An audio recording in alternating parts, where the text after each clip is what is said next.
Hello everyone, एक बार फिर से बहुत बहुत स्वागत है आप सभी का आपके अपने YouTube channel the hope Uttarakhand में। तो देखिए, हम लोग रुद्रप्रयाग जिला पढ़ रहे हैं, जिसका फर्स्ट पार्ट हम कंप्लीट कर चुके हैं। आज उसी को आगे बढ़ाते हैं। और सबसे पहले, जैसे मैंने कल आप लोगों को केदारनाथ वन्यजीव अभ्यारण्य दिखाया था, जो कि लगभग रुद्रप्रयाग के इस स्थान पर है, ठीक है, यहाँ पर है। तो इसमें मैंने आप लोगों को क्या बताया था, जो केदारनाथ वन्यजीव अभ्यारण्य है वो रुद्रप्रयाग में है, लेकिन परीक्षा वाणी में इसको रुद्रप्रयाग प्लस चमोली बताया गया है, प्लस चमोली इसको वहाँ पर लिखा है, ठीक है। तो इस चीज़ में आपको क्या ध्यान रखना है, ये दोनों चीज़ें आपको ध्यान रखनी है। क्यों? क्योंकि इसका कुछ हिस्सा रुद्रप्रयाग में है और कुछ हिस्सा चमोली में है। तो अगर आपका एग्जामिनर आपको रुद्रप्रयाग ऑप्शन में देता है तो रुद्रप्रयाग आपको सही करना है, और अगर चमोली आपको ऑप्शन में दिखता है तो चमोली सही करके आना है।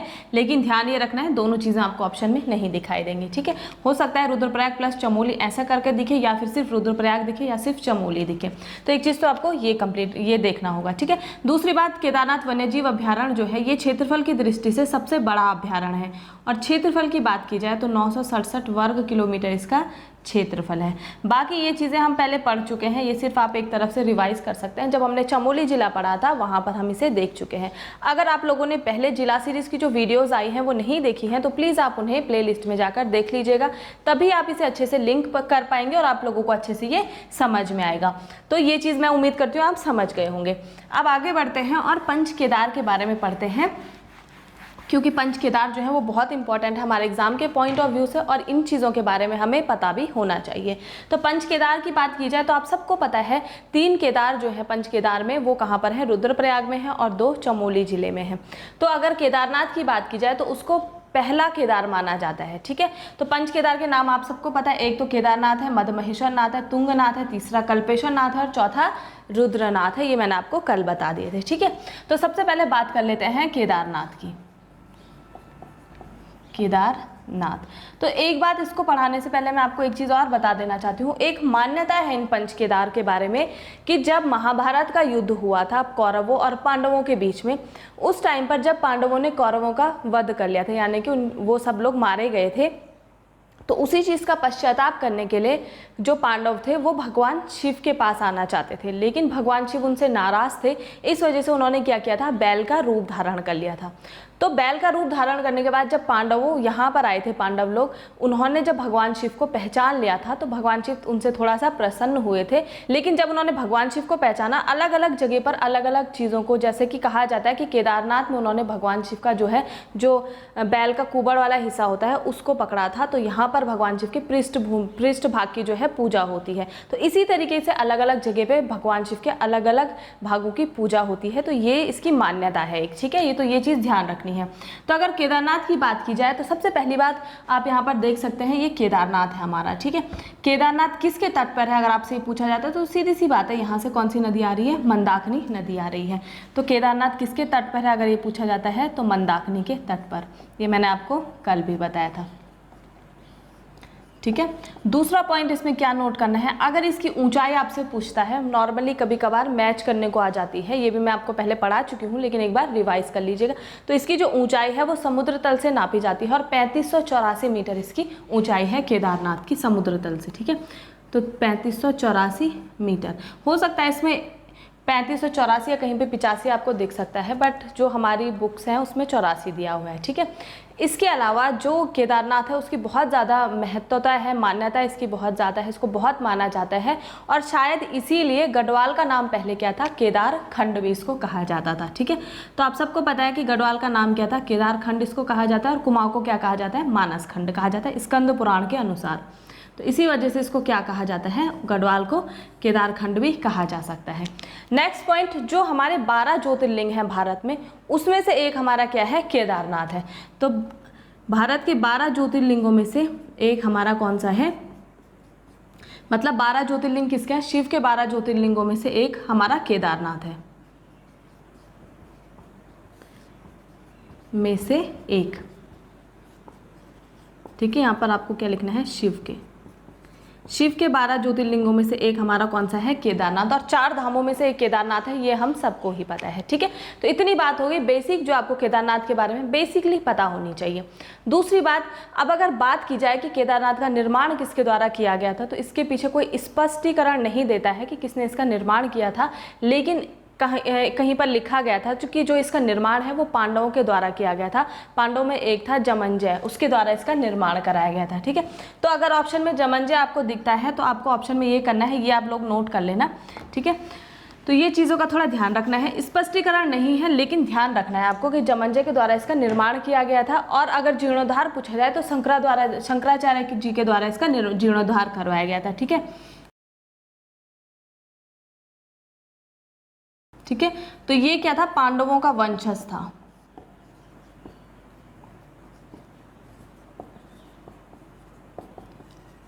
जमंजय इसका नाम था, इसके द्वारा इसका क्या किया गया था, निर्माण। और जीर्णोद्धार अगर आपसे पूछता है तो जीर्णोद्धार किसके द्वारा करवाया गया था, शंकराचार्य के द्वारा। ठीक है, तो ये चीज़ें आपको इसके बारे में ध्यान रखनी है। हालांकि मैंने अभी कहा स्पष्टीकरण नहीं है, लेकिन एग्जाम में यही चीज़ें देखने को मिलती हैं, इसलिए आपको ये चीज़ें ध्यान में रखनी है। इसके अलावा जो केदारनाथ है वो 3 पर्वतों से घिरा हुआ है, उन पर्वतों के नाम आपको ध्यान रखने हैं। ठीक है, सबसे पहला है खर्चाखंड,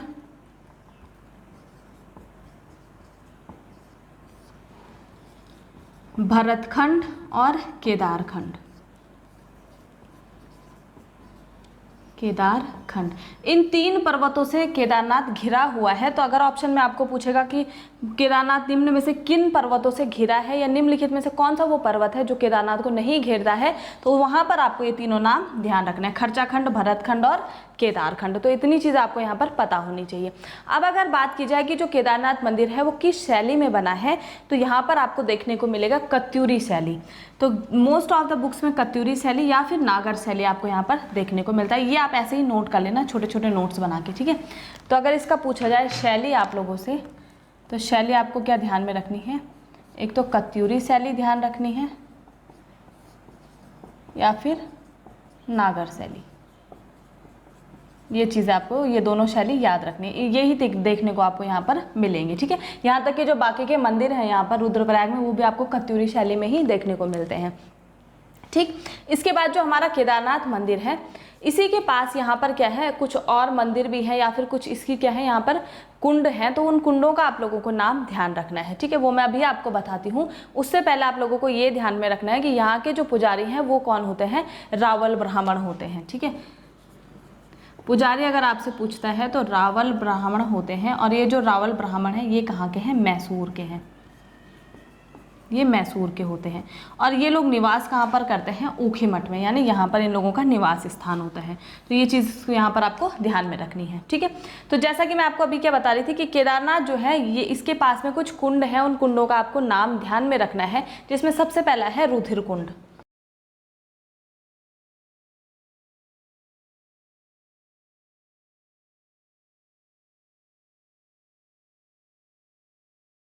दूसरा है शिव कुंड, तीसरा है अमृत कुंड, एक है रेतस कुंड और दूसरा है हंस कुंड। तो ये कुंड आपके कहाँ पर है, इसी केदारनाथ के पास में ही है, यानी इसी के आसपास एक कुंड है। तो इन कुंडों का नाम ध्यान रखना है। रुधिर कुंड, इसका नाम रुधिर कुंड क्यों पड़ा है, क्योंकि इसका जो पानी है वो लाल रंग का है, इसलिए इसको रुधिर कुंड कहा जाता है। ठीक है, बाकी रेतस कुंड, हंस कुंड, शिव कुंड और अमृत कुंड का नाम ध्यान रखना है। लेकिन इसमें से रेतस कुंड जो है ये खास तौर पर आपको ध्यान रखना पड़ेगा, क्योंकि ये मान्यता है कि जब आप यहाँ पर जाते हैं और आप इस कुंड के पास ओम का जाप करते हैं तो इस कुंड से बुलबुले उठते हैं। तो अगर आपसे पूछा जाएगा कि वो कौन सा कुंड है निम्नलिखित में से जिसमें ओम का जाप करने से बुलबुले उठते हैं, तो वो रेतस कुंड है, ये ध्यान में रखना है। ठीक है, तो ये कुंड है जो कहाँ पर है, केदारनाथ के पास में है, इसका आप लोग नाम नोट कर लेना। इसके बाद अगर बात की जाए कि केदारनाथ मंदिर जो है शीतकाल में, हम सबको ही पता है बहुत ज़्यादा बर्फबारी हो जाती है, जाना मुश्किल हो जाता है, तो इसकी जो पूजा की जाती है वो यहाँ से लाकर यहाँ ऊखीमठ में की जाती है। ऊखीमठ में ही यहाँ पर एक मंदिर है, इसी के थोड़ा सा ऊपर में, यहाँ पर थोड़ा गैप की दिक्कत हो जाती है इसलिए लिखा नहीं है, यहाँ पर ओंकारेश्वर मंदिर है, उसी मंदिर में इनकी पूजा की जाती है। ठीक है, तो शीतकालीन पूजा अगर आपसे पूछता है वो कब की जाती है, कहाँ पर की जाती है, ऊखीमठ के ओंकारेश्वर मंदिर में।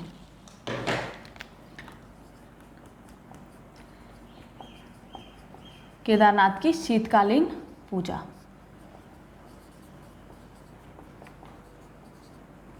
ऊखीमठ के ओंकारेश्वर मंदिर में।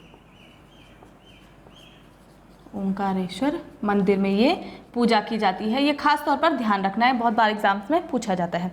इसके अलावा इसके कपाट कब बंद होते हैं ये भी आपसे पूछा जाता है। तो इस चीज़ का आपको ध्यान रखना है कि जो केदारनाथ के कपाट हैं वो भैया दूज को बंद होते हैं, यानी कि दीपावली के बाद।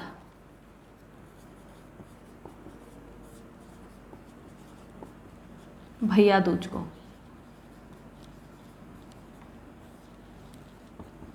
ठीक है। और अगर आपसे पूछता है खुलते कब हैं, तो ये आपके खुलते हैं बैसाखी के बाद, यानी कि अक्षय तृतीया को।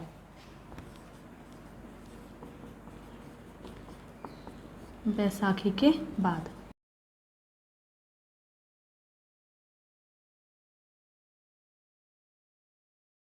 ठीक है। तो अक्षय तृतीया को क्या होता है, इसके कपाट खुलते हैं, यानी कि एग्जैक्टली खुलते नहीं हैं, लेकिन जो भी वहाँ पे पुजारी वगैरह समिति होती है, ऊखीमठ में जो इनकी समिति बैठती है, ये लोग डिसाइड करते हैं कि कब खुलेंगे। लगभग आप लगा लीजिए कि अप्रैल मई के टाइम तक खुल जाते हैं, क्योंकि बर्फबारी बहुत होती है तो देखना पड़ता है। तो ये चीज़ आपको यहाँ पर ध्यान रखनी है, कपाट बंद कब होते हैं, इसके साथ ही कपाट खुलते कब हैं। ठीक है। तो ये चीज़ मैं क्लियर हो चुकी होगी आपको। शीतकालीन पूजा कहाँ पर होती है, ऊखीमठ के यहाँ पर मंदिर है जिसका नाम है ओंकारेश्वर मंदिर, वहाँ पर पूजा होती है शीतकालीन। कपाट बंद कब होते हैं, भैया दूज को बंद होते हैं, यानी कि दीपावली के बाद। और खुलते कब हैं इसके कपाट, बैसाखी के बाद, जब अक्षय तृतीया होता है उस टाइम पर इसके कपाट खुल जाते हैं। उसके बाद से यहाँ पर फिर से पूजा अर्चना शुरू हो जाती है। ठीक है। इसके बाद यहाँ पर एक ताल है जो कि इसी केदारनाथ के पास है, बासुकी ताल। लगभग इस साइड में यहाँ पर आपका क्या है, बासुकी ताल है। तो आपसे अगर पूछा जाएगा बासुकी ताल किसके पास में है, निम्नलिखित में से किसके पास बासुकी ताल स्थित है, तो आपको पता होना चाहिए केदारनाथ के पास में है। और चौराबाड़ी जो आपका है ग्लेशियर, ये भी यहाँ पर एक चौराबाड़ी ताल भी है, वो भी कहाँ पर है, जिसे गांधी सरोवर भी कहा जाता है, जहाँ पर गांधी जी ने क्या किया था, गांधी जी की अस्थियां विसर्जित की गई थी। तो एक तो गांधी सरोवर भी इसी के पास में है, जिसको कि चौराबाड़ी ताल भी कहा जाता है, या फिर इसी को क्या कहा जाता है, सुरवदी ताल। सुरवदी ताल, तो ये भी आपका केदारनाथ के पास में ही है। दूसरा बासुकी ताल, ये भी केदारनाथ के पास में है। ठीक है। लगभग अगर मैप में आप देखना चाहेंगे तो यहाँ पर आपको क्या दिखेगा, बासुकी ताल दिखेगा। आप नेट पे सर्च कर लेना और यहाँ ऊपर आपको क्या दिखेगा, चौराबाड़ी ताल दिख जाएगा। ठीक है। तो ये तो हो गई केदारनाथ की बात, जो भी इंपॉर्टेंट फैक्ट्स थे हम डिस्कस कर चुके हैं। इसके अलावा यहाँ पर एक उत्सव होता है, जब ये मंदिर खुल जाता है उसको कहा जाता है अन्नकूट उत्सव या फिर भतूज उत्सव। अन्नकूट या भतूज उत्सव। तो अगर आपसे पूछा जाए अन्नकूट या भतूज उत्सव कहाँ पर होता है, तो ये केदारनाथ में होता है। ठीक है। इतनी चीज़ें आपको केदारनाथ के बारे में ध्यान होनी चाहिए। सबसे इंपॉर्टेंट यहाँ पर शिव भगवान के पृष्ठ भाग की, यानी कि जो पीछे का भाग होता है उसकी पूजा होती है। इस चीज़ को आपको अच्छे से नोट कर लेना है। ठीक है। पृष्ठ भाग की पूजा पूछे, यही क्वेश्चंस जाते हैं आपसे ज़्यादातर, तो इनको आपको अच्छे से नोट कर लेना है। ठीक। तो यहाँ पर किसकी पूजा होती है, भगवान शिव के पृष्ठ भाग की पूजा होती है। अब इसी से थोड़ा सा आगे बढ़ते हैं और थोड़ा सा नीचे आते हैं केदारनाथ से। यहाँ पर हमारा क्या है, मदमहेश्वर नाथ। तो आप पढ़ लेते हैं मदमहेश्वर नाथ के बारे में। सबसे पहली बात, मदमहेश्वर नाथ जहाँ पर मैंने बताया, इसी के थोड़ा सा ऊपर पर यहाँ पर बूढ़ा मदमहेश्वर भी है। तो अगर आपसे पूछा जाए कि बूढ़ा मदमहेश्वर कहाँ पर है, तो इस चीज़ का ध्यान रखना, ये भी रुद्रप्रयाग में है। ठीक है। उसी के थोड़ा नीचे हमारा क्या है, मदमहेश्वर नाथ है। और मदमहेश्वर नाथ को कहा जाता है द्वितीय केदार।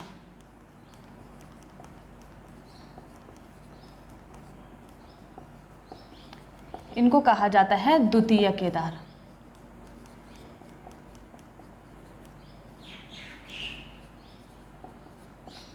ठीक है। सबसे पहला पॉइंट। दूसरा पॉइंट, मदमहेश्वर नाथ जो है, यहाँ पर भगवान शिव के नाभि की पूजा होती है। ये मोस्ट इंपॉर्टेंट है, इसका ध्यान रखना है। तो अगर पूछा जाएगा कि भगवान शिव के नाभि की पूजा कहाँ पर होती है, तो आपको ध्यान रखना है कि ये कहाँ पर होती है, मदमहेश्वर नाथ में होती है। तीसरी इंपॉर्टेंट बात, ये जो आपका मदमहेश्वर नाथ है, ये किस पर्वत के शिखर पर है, तो ये है आपके चौखंबा के शिखर पर। चौखंबा जो पर्वत है उसके शिखर पर ये मंदिर है, चौखंबा शिखर पर।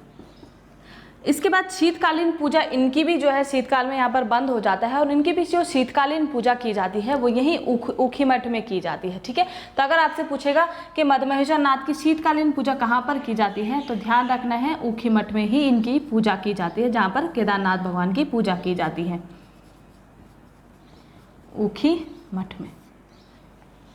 इसके अलावा ये जो मंदिर है छत्रयुक्त मंदिर है, यानी कि इसके ऊपर जो ऊपर का पोर्शन होता है वो किस तरीके का है, छत्रयुक्त है। जो केदारनाथ है वो भी छत्रयुक्त मंदिर है, वो भी आपको ध्यान रखना है। ये जो मद्महेश्वर नाथ है इसका वर्णन जो है वो स्कंद पुराण के 47वें और 48वें अध्याय में भी किया गया है। ठीक है, तो ये ध्यान रखना है कि स्कंद पुराण के कौन से अध्याय में इसका वर्णन किया गया है, 47 और 48वें अध्याय में। अध्याय का मतलब होता है पाठ में। ठीक है, तो अलग अलग जैसे पाठ होते हैं उसमें इस मंदिर का वर्णन मिलता है। तो ये छोटी छोटी चीज़ें बहुत बार पूछ ली जाती है। तो ये इंपॉर्टेंट फैक्ट्स है हमारे किसके बारे में, मद्महेश्वर नाथ के बारे में। सबसे पहली बात द्वितीय केदार है, नाभि की यहाँ पर भगवान शिव की पूजा होती है, चौखंबा शिखर पर है, शीतकालीन पूजा इसकी भी ऊखीमठ में होती है, छत्रयुक्त मंदिर है और स्कंद पुराण का जो 47वां और 48वां अध्याय है उसमें मद्महेश्वर नाथ का जो है वर्णन मिलता है। ठीक है, तो इसकी स्थिति कहाँ पर है, अगर आप मैप में देखेंगे आपको लगभग इसी पोर्शन पर आपको मद्महेश्वर नाथ मिलेगा। ठीक, इसके बाद थोड़ा सा नीचे आते हैं, यहाँ पर आपका तुंगनाथ है और अब हम पढ़ते हैं तुंगनाथ। तो तुंगनाथ जो है इसको तृतीय केदार कहा जाता है। ठीक है, इसको मैं इरेज कर रही हूँ, आप लोगों को नोट करना है तो आप कर सकते हैं।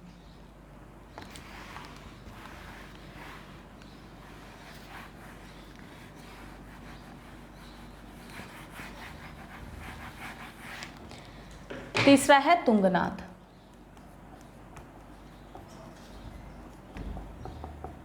सबसे पहली बात, तुंगनाथ को क्या कहा जाता है, तृतीय केदार कहा जाता है।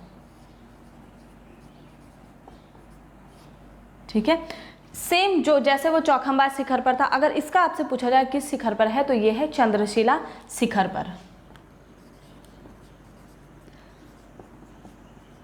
चंद्रशिला शिखर पर ये स्थित है। अब इसके बारे में मैं कल ही बता चुकी हूँ, जो तुंगनाथ है वो उत्तराखंड का सबसे ऊंचाई पर स्थित मंदिर है। तो ये भी आपके एग्जाम के पॉइंट ऑफ व्यू से बहुत ज़्यादा इंपॉर्टेंट है। नेक्स्ट पॉइंट, यहाँ पर शिव भगवान के जो है भुजाओं की पूजा की जाती है। ठीक है, तो शिव के भुजाओं की पूजा आपको यहाँ पर लिखना है और ये याद भी रखनी है चीज़ें। भुजाओं यानी जो ये हमारे हाथ की ये भुजाएं होती हैं, इनकी यहाँ पर पूजा की जाती है, पूजा यहाँ पर की जाती है। ठीक है, इसके बाद जो ये इनकी जो शीतकालीन पूजा होती है वो होती है मक्खू मठ में। ठीक है, इसी ऊखीमठ के आसपास यहाँ पर मक्खू मठ है, तो यहाँ पर इनकी क्या है, शीतकालीन पूजा की जाती है।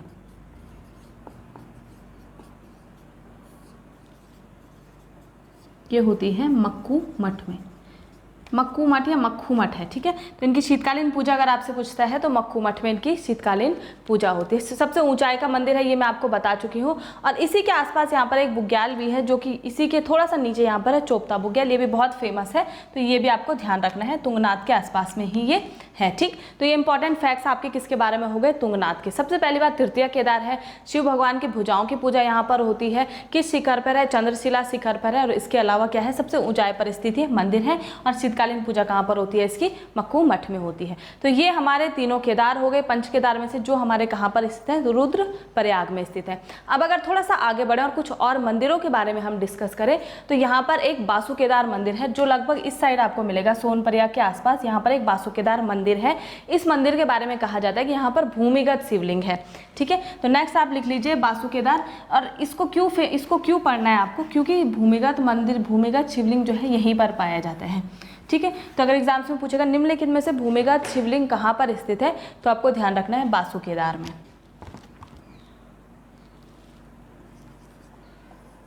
बासुकेदार, बासुकेदार ये मंदिर है, यहाँ पर क्या है, भूमिगत शिवलिंग है।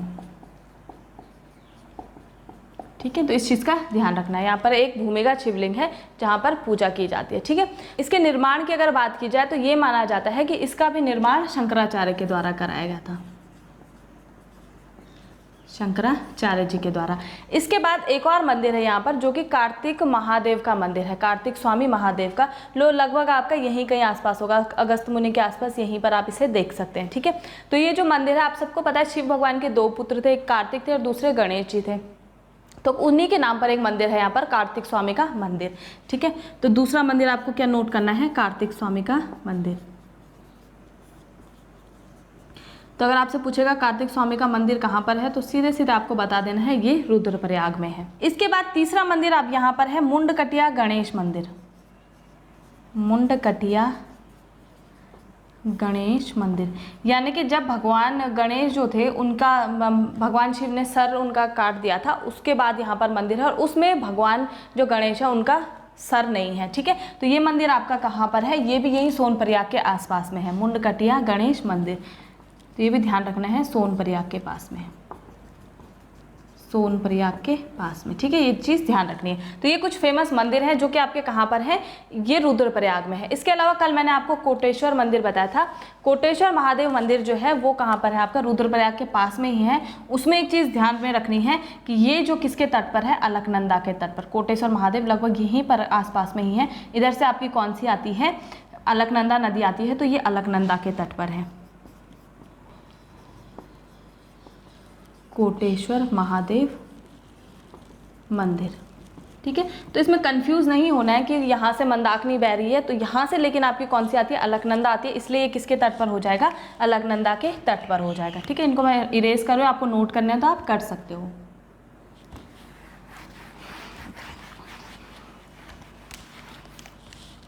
ठीक है, तो उसको आप लोग लिख लेना, वो अलकनंदा के तट पर है। इसके बाद एक बहुत फेमस मंदिर है, त्रिजुगी नारायण मंदिर। त्रिजुगी नारायण मंदिर जो है ये भी बहुत फेमस है। और ये क्यों फेमस है, क्योंकि यहाँ पर भगवान शिव और पार्वती का विवाह हुआ था।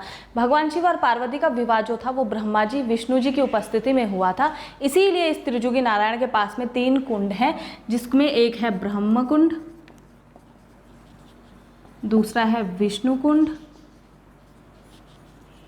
तीसरा है रुद्र कुंड। ये 3 कुंड जो आपके हैं त्रिजुगी नारायण के पास में है। यहाँ पर कहा जाता है जो विष्णु जी थे उन्होंने माँ पार्वती जो थी उनके भाई के तौर पर शादी अटेंड की थी, ये हम कह सकते हैं। ठीक है, तो ब्रह्म कुंड में ब्रह्मा जी ने यहाँ पर स्नान किया था, विष्णु कुंड में विष्णु भगवान ने स्नान किया था, और जो रुद्र कुंड है यहाँ पर अन्य देवी देवता जो थे उन्होंने स्नान किया था। इसके अलावा जो त्रिजुगी नारायण है यहाँ पर एक ज्योति हमेशा जलती रहती है, उसको कहा जाता है अखंड ज्योति, अखंड ज्योति। तो ये क्या है, हमेशा जलती रहती है, बुझती नहीं है। तो ये 3 कुंड आपको ध्यान रखना है किसके पास में है, तीनों के तीनों त्रिजुगी नारायण है। त्रिजुगी नारायण क्यों फेमस है, भगवान शिव और माँ पार्वती के विवाह के लिए ये बहुत ज़्यादा फेमस है। इस वजह से आज भी लोग यहाँ पर स्पेशली विवाह करने जाते हैं। ठीक है, तो ये आपके क्या थे, कुछ मंदिर थे जो कि हमारे किसके हैं, रुद्रप्रयाग के हैं, और बहुत ज़्यादा इंपॉर्टेंट है, आपसे यहाँ से बहुत ज़्यादा क्वेश्चन भी पूछे जाते हैं। तो ये चीज़ आपको त्रिजुगी नारायण के बारे में ध्यान रखनी है, मोस्टली ये तीनों कुंड आपको ध्यान रखने हैं। इसके अगर थोड़ा सा हम यहाँ पर जाएंगे तो यहाँ पर हमारा क्या है, गौरी कुंड है, जो कि क्या है, केदारनाथ पहुंचने का लास्ट बस स्टैंड है। अब आपको हेडिंग डालनी है गौरी कुंड।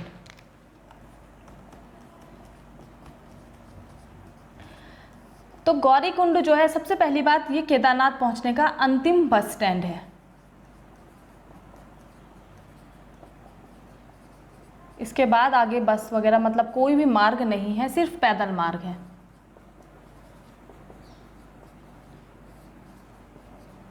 Bus stop. ठीक है, ये चीज़ ध्यान रखना। दूसरी बात, जो ये गौरी कुंड है, इस कुंड के अंदर जो पानी है वो गर्म पानी है, यानी ये गर्म जल कुंड है। ठीक है, गर्म जल कुंड। यही इस गौरी कुंड के पास में एक बहुत फेमस मंदिर है जो कि काफ़ी ज़्यादा अपने चित्रकलाओं के लिए काफ़ी फेमस है, वो है राधा कृष्ण मंदिर। तो अगर आपसे पूछेगा कि राधा कृष्ण मंदिर कहाँ पर है, तो आपको पता होना चाहिए ये आपका रुद्रप्रयाग में है और गौरी कुंड के पास में है। ठीक है, काफ़ी ज़्यादा प्रसिद्ध है ये मंदिर। इसके अलावा यहाँ पे गौरी का भी मंदिर है। गौरी मंदिर कहाँ स्थित है, ये गौरी कुंड के पास में ही स्थित है। तो इतने पॉइंट आपके किसके बारे में हो गए, गौरी कुंड के बारे में हो गए। ठीक है, इसके बाद अगर बात करें अगस्त मुनि की, तो अगस्त मुनि आप सबको पता है यहाँ पर है। इधर से आपकी कौन सी आती है, मंदाकिनी नदी आती है, और यहीं पर एक और नदी आती है जिसका नाम है धूलगाड़, छोटी सी गाड़ टाइप की होगी। तो ये अगस्त मुनि जो है ये मंदाकिनी प्लस धूलगाड़ के संगम पर स्थित है।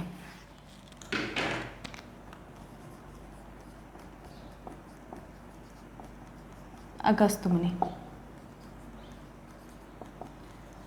मंदाकिनी प्लस धूलगाड़,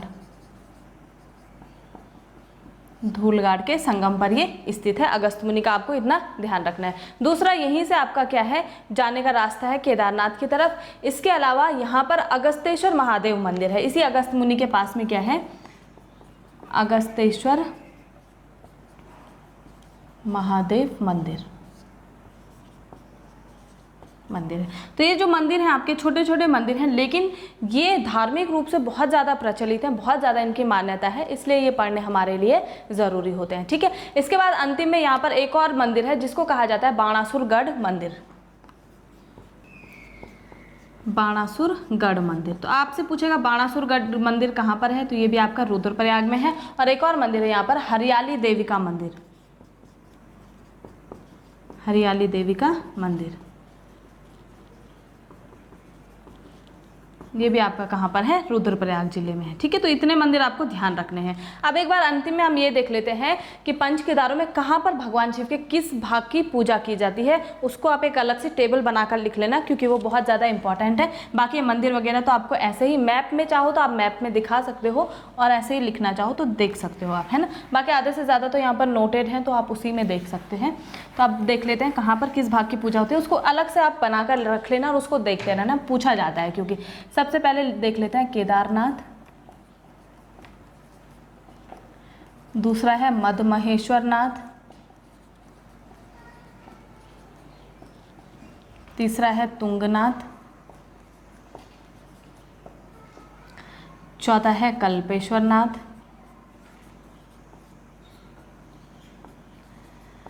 और पांचवा है रुद्रनाथ। ठीक है, इसको मैं इरेज कर रही हूँ मैप को, क्योंकि स्पेस कम है तो यहाँ पर थोड़ा दिक्कत हो सकती है।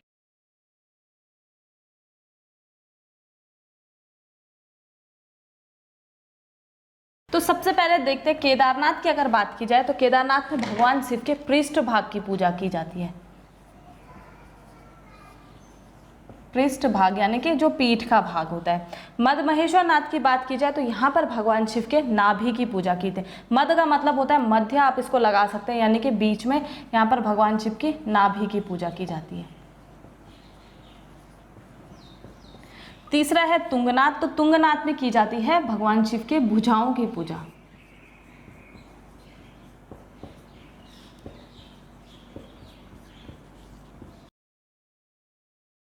कल्पेश्वर नाथ में की जाती है भगवान शिव के बालों की।